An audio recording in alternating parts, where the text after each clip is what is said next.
Yes, here we are. Just turn that down.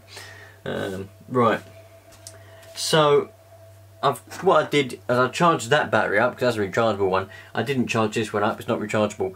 So I've got one fully charged battery and one that's not. I've just put the batteries back in so we can see where we left off yesterday. Little light is, oh, can you see it? No, too much light, but then it's glowing. Anyway, so we'll leave that on for now. And I've charged my camera battery up. So we've got a full charge on the camera battery. Lovely. Properly pleased with myself for doing that, since I kept forgetting for a couple of days. Right, so what's the bloody day today? Must be the 7th. What's it? Yeah, that's it. We're on the 7th, yeah. Yeah. 7. Where's number 7? Hope so. I wonder, some of you look being excited. You know what? I've got quite a few, well not I say quite a few, I've got a few Amazon parcels that addressed to my Christmas wish list. So thank you very much to who's been sending those. I certainly can't wait to open them up on Christmas Day. I'm very excited to open those up. I didn't actually expect to get any, but it seems I have. And we've got a diode. Yeah. It would seem that even though that we have a fresh battery in the camera, it still don't really want to focus.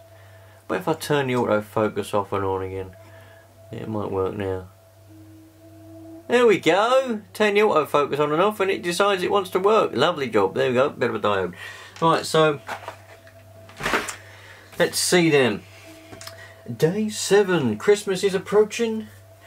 It's not as cold as I would have liked it to be for this time of the year, but you never know, it might get colder towards Christmas Day. Hopefully it will get colder towards Christmas Day. The further we go to Christmas Day, the colder it will get. And then those of you that are here for cold starts can get cold starts. Those of you that are here for whatever can get whatever. Brilliant. So this is what day 7 happens to look like on the paper sheet that we get. So, stored energy is the title for number 7. Open the 7th door and remove the 100 microfarad electrolytic capacitor. Electrolytic capacitor. I always get electrolytic and all that mixed up. Oh bloody hell.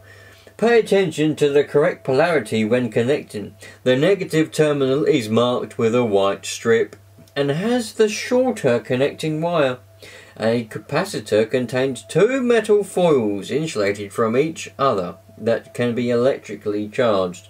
The capacitor can therefore store electrical energy. I remember we had to learn, I had to learn a lot about these when I went and took my amateur radio tests. And it was always something that I still don't get them now. I still get confused. I managed to learn enough, get it stored up in my head, enough to go and take the exams. But if I was to go and try and build myself an actual radio, which is what you're supposed to be able to do with those licenses, I don't think I'd be able to, because I forget what everything's all about. Anyway, in this experiment, the electrolytic capacitor charges itself up to the voltage of the LED, about 2 volts. It stores so much energy that you will hear a loud cracking sound when the switch is closed for a very brief instant. A current flows through the speaker that is much larger than the current through the series resistor. Caution! An electrolytic capacitor must never be connected in reverse. It will quickly destroy the insulating layer.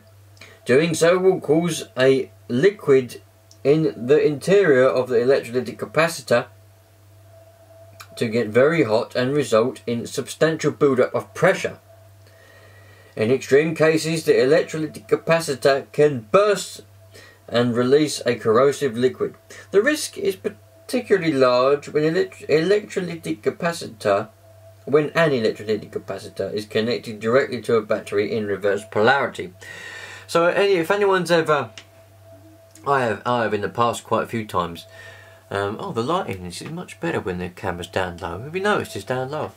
Anyway, if you take something apart that's not working and you notice that these little capacitors are a bit puffed up, yeah, that would be why. Anyway, so it wants us to do a bit of an experiment. So we haven't got to change any of our stuff around again, it's all in the same manner. We just need to attach our capacitor in line. So this is currently how we have our little experiment set up in this way after it had us change it around several times. And now it wants us to put in the capacitor here. And then we can see exactly what it's going to do. So if we take our little experiment breadboard and poke our capacitor in here. Now, I wonder if I can show you. There should be a white strip on a negative one. Yeah,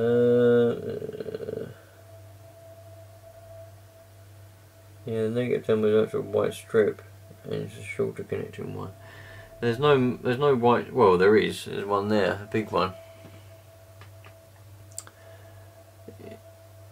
Well, it seems my lens is having a bit of a fit.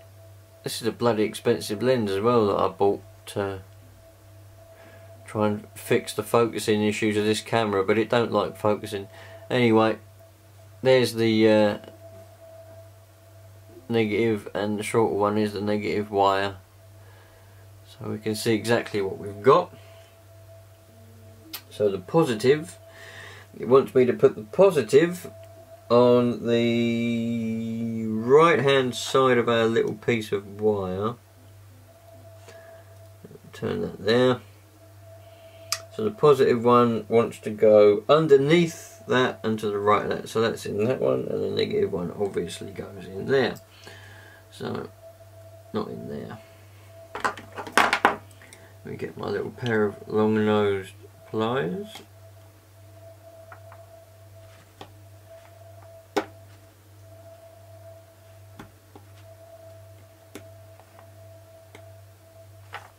Right, there we go. Yeah, I wonder if you can hear that. Listen.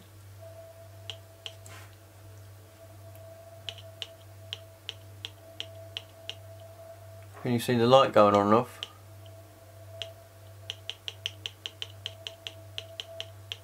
And the crackling, hopefully you can see that. So, that's that experiment done. Lovely, done this one in 8 minutes. Well, just over 8 minutes. So, we're back again tomorrow morning. This is turning out to be quite a trooper, this one.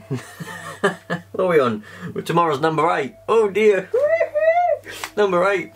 I've got to do this for a bit longer. I'm enjoying it though. Oh, we've gone out of focus.